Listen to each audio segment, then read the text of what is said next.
अच्छा, एक बात बताइए कि क्या आप भी उन लोगों में से हैं जो स्टॉक मार्केट से फायदा तो लेना चाहते हैं लेकिन अच्छे से समझ नहीं पाते हैं कि स्टॉक मार्केट में इन्वेस्ट की शुरुआत कैसे की जाती है और किन बातों को ध्यान में रखते हुए इस मार्केट में कदम रखा जाए जिससे कि आप भी प्रॉफिट कर पाएं स्टॉक मार्केट से।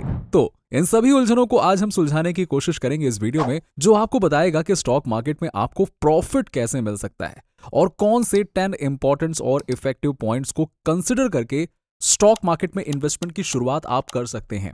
तो ये सारी चीजें जानने के लिए आप इस वीडियो को पूरा लास्ट तक जरूर देखिएगा। चलिए शुरू करते हैं आज का वीडियो।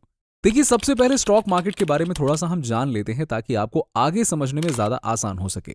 तो ओवरऑल वन लाइन में स्टॉक मार्केट एक ऐसी जगह है जहां कंपनीज अपने शेयर्स बेचती हैं और लोग उन्हें खरीदते हैं। अपने बिजनेस को एक्सपांड करने के लिए कंपनीज को क्या चाहिए होता है? पैसा। सिंपल सी बात है, जिसके लिए वो अपनी कंपनी के स्टॉक्स के रूप में कंपनी की कुछ हिस्सेदारी पब्लिक के बीच में डालती हैं। अब जिसके पास जितने ज्यादा स्टॉक्स, उसके पास उतनी ज्यादा हिस्सेदारी होती है। ऐसा करके कंपनी को बिजनेस के लिए पैसा मिल जाता है और पब्लिक को कंपनी में हिस्सेदारी।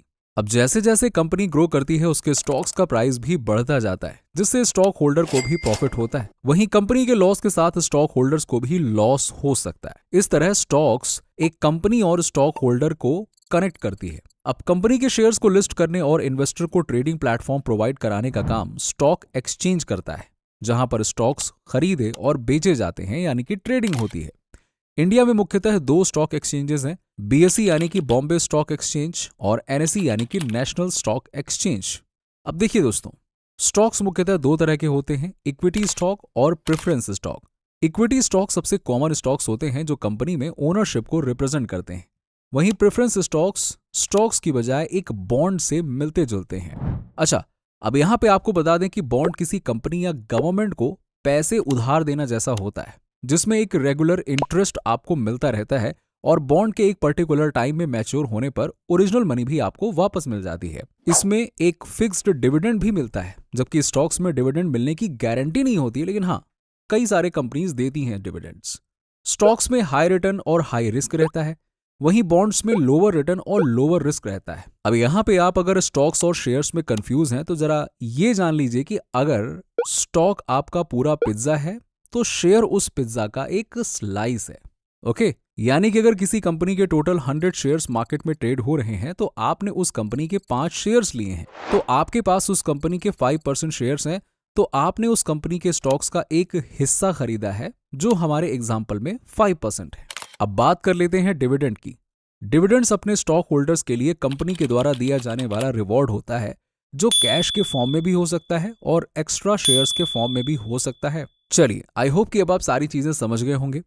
लेकिन कई बार बहुत से इन्वेस्टर्स ये नहीं समझ पाते हैं कि स्टॉक मार्केट में रिस्क फैक्टर बहुत हाई होते हैं और बहुत सारे इन्वेस्टर्स स्टॉक मार्केट की चकाचौंध में खो जाते हैं और मार्केट रिस्क को इग्नोर कर देते हैं। अपनी सारी सेविंग्स इसमें एक ही बार में इन्वेस्ट कर देते हैं, वो भी बिना किसी स्ट्रैटेजी और रिस्क मैनेजमेंट के। ऐसा इन्वेस्टमेंट उनके लिए हमेशा लॉस का रीजन बन जाता है। जी हाँ, तो अगर आप ऐसा नहीं चाहते हैं तो सोच समझकर ही एक्शन लेने के लिए तैयार रहिए, क्योंकि शेयर बाजार पेशेंस, नॉलेज, रिसर्च, साइकोलॉजी और स्ट्रैटेजी का मार्केट है। और स्टॉक मार्केट में इन्वेस्टमेंट शुरू करने के लिए आपको जिन 10 पॉइंट्स को जरूर कंसिडर करना होगा वो ये हैं। Number 1, market research.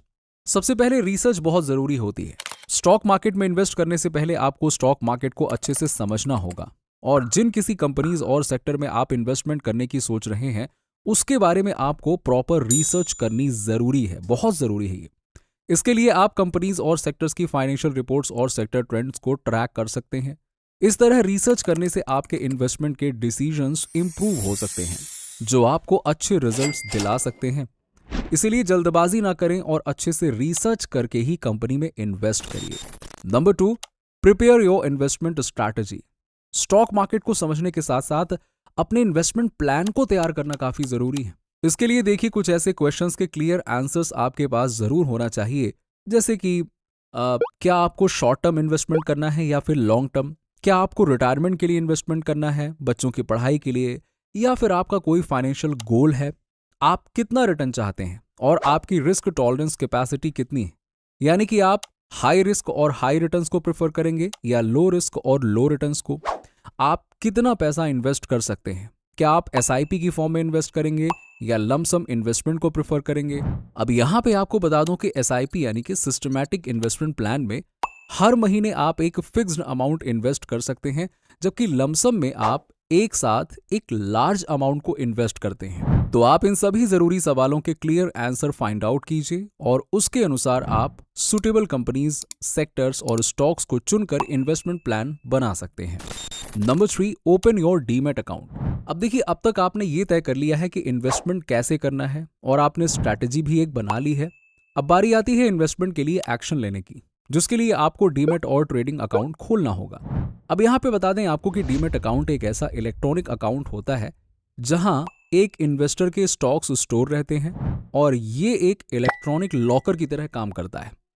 वहीं ट्रेडिंग अकाउंट एक ऐसा अकाउंट होता है जिससे कि स्टॉक्स की ट्रेडिंग यानी कि खरीद और बिक्री की जाती है।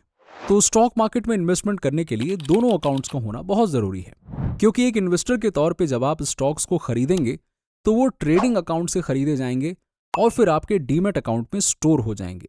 इसी तरह से जब आप स्टॉक्स को बेचेंगे तो वो आपके डीमैट अकाउंट से निकलकर ट्रेडिंग अकाउंट में ट्रांसफर हो जाएंगे, जहां से आप उन्हें बेच सकते हैं। और इस प्रोसेस में आपको KYC प्रोसेस भी कंप्लीट करना होगा, जो आपके इन्वेस्टमेंट की सिक्योरिटी के लिए बहुत जरूरी है। Number 4, diversification. देखिए, अकाउंट ओपन होने के बाद अब यहाँ पे आप अपना इन्वेस्टमेंट शुरू कर सकते हैं और उसे इफेक्टिव बनाने के लिए आपको डाइवर्सिफिकेशन की इंपॉर्टेंस को समझना बहुत महत्वपूर्ण हो जाता है। इसका मतलब है कि अपने इन्वेस्टमेंट अमाउंट को एक ही कंपनी और सेक्टर में लगाने की बजाय अलग अलग कंपनीज और सेक्टर में लगाना है।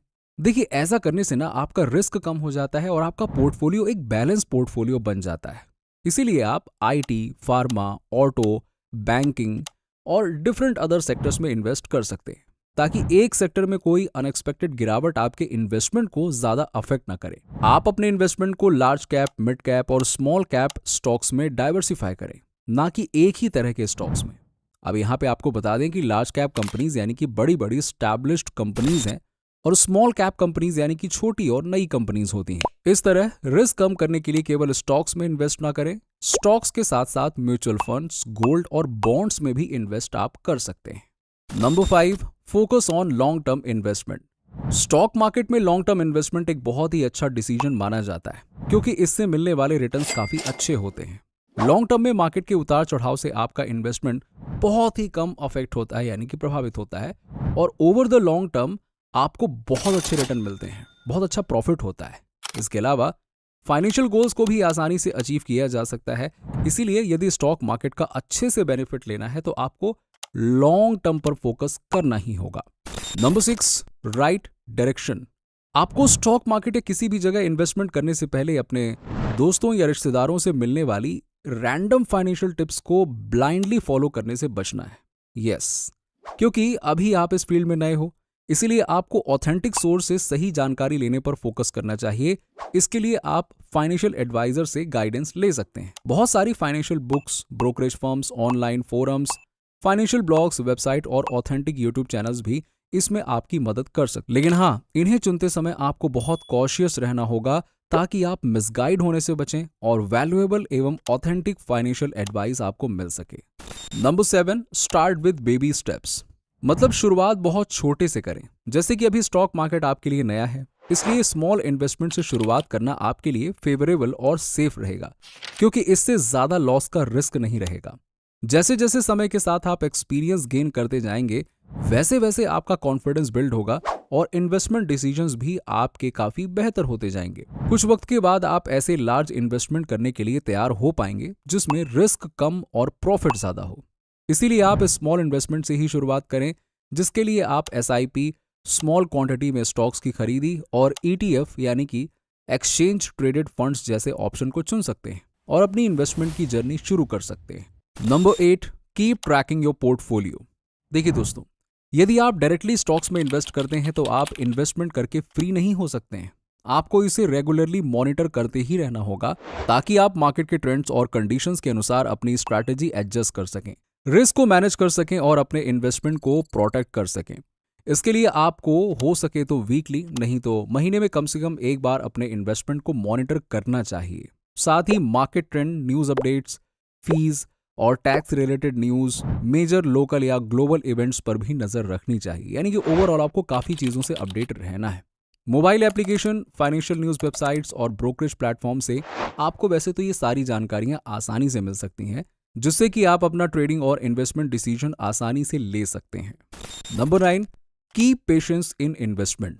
दोस्तों, इन्वेस्टमेंट में सबसे इफेक्टिव और इंपॉर्टेंट टूल होता है पेशेंस। यस, और जो भी इस बात को समझ लेता है उसे अपने प्रॉफिट, लॉस और रिस्क को मैनेज करना बहुत आसानी से आ जाता है। और जो पेशेंस को इग्नोर करके इंपल्सिव डिसीजन लेते हैं, उन्हें शॉर्ट टर्म पीरियड में नुकसान का सामना करना पड़ सकता है। तो कभी भी जल्दबाजी में कोई डिसीजन ना लीजिए। अपने डिसीजंस के पीछे के रीजन को समझिए कि आखिरकार आप वो डिसीजन क्यों ले रहे हैं। छोटे छोटे करेक्शंस से घबराइए नहीं और अच्छे स्टॉक्स में लॉन्ग टर्म तक इन्वेस्टेड रहिए, जिससे कि आपको अच्छे रिटर्न्स मिल सकें। Number 10, keep learning. यदि आपने कुछ इन्वेस्टमेंट किया है और आपके बिगिनिंग लक्स ने काम कर दिया है और कुछ स्टॉक्स में आपको अच्छे रिटर्न्स मिल गए हैं, तो ये समझने की भूल बिल्कुल मत कीजिएगा कि आप इस मार्केट के एक्सपर्ट बन गए हैं और अब मार्केट मूवमेंट को आप अच्छी तरह से समझते हैं, इसीलिए आपको कुछ नया सीखने की जरूरत नहीं है। बिल्कुल गलत बात है ये आपकी सबसे बड़ी भूल हो सकती है। स्टॉक मार्केट में अगर सफल होना है तो फेलियर के लिए तैयार रहना भी उतना ही जरूरी है, क्योंकि मार्केट कभी स्ट्रेट फॉरवर्ड लाइन में ऊपर नहीं जाता है। बीच बीच में करेक्शंस आते हैं और वहां पे आप पैनिक में आ सकते हैं कि भाई आपका पैसा एकदम से कम होने लग जाएगा, तो पैनिक हर किसी को हो सकता है। ऐसे समय में पेशेंस के साथ साथ लर्निंग भी जरूरी है। मार्केट ट्रेंड्स, इकोनॉमिक इंडिकेटर्स और तेजी से इवॉल्व होती टेक्नोलॉजीज को आपको डे टू डे सीखना होगा और हमेशा अपडेटेड रहना होगा, जिससे कि आप अपना सही ट्रेडिंग डिसीजंस उसी अनुसार ले सकें। दोस्तों, इस तरह इन 10 पॉइंट्स के जरिए आप स्टॉक मार्केट में अपना कदम रख के इन्वेस्टमेंट शुरू कर सकते हैं और एक सक्सेसफुल इन्वेस्टर बन सकते हैं। तो दोस्तों, इसी के साथ ये वीडियो यहाँ पे समाप्त होती है। यदि इस वीडियो में आपको कुछ नया सीखने को मिला हो तो कृपया ये मदद आगे अपने रिश्तेदारों और दोस्तों के साथ शेयर करना ना भूलें, जिससे कि वो लोग भी इन्वेस्टमेंट शुरू कर सकें। और साथ ही यदि आपके पास कोई नया टॉपिक है जिसके बारे में आप वीडियो देखना चाहते हैं तो कमेंट सेक्शन में जरूर बताइए, जिससे कि हम अगले वीडियो में उस टॉपिक को कवर कर सकें। इसके अलावा अगर आपको हमारी वीडियो अच्छी लगी हो और आप ऐसे ही और वीडियोस देखना चाहते हैं तो हमारे चैनल प्रॉफिटेबल फैमिली को लाइक करें, सब्सक्राइब करें और साथ ही बेल आइकन जरूर दबा दीजिएगा, ताकि आपको लगातार हमारे चैनल से जुड़े सभी अपडेट्स मिलते रहें। धन्यवाद।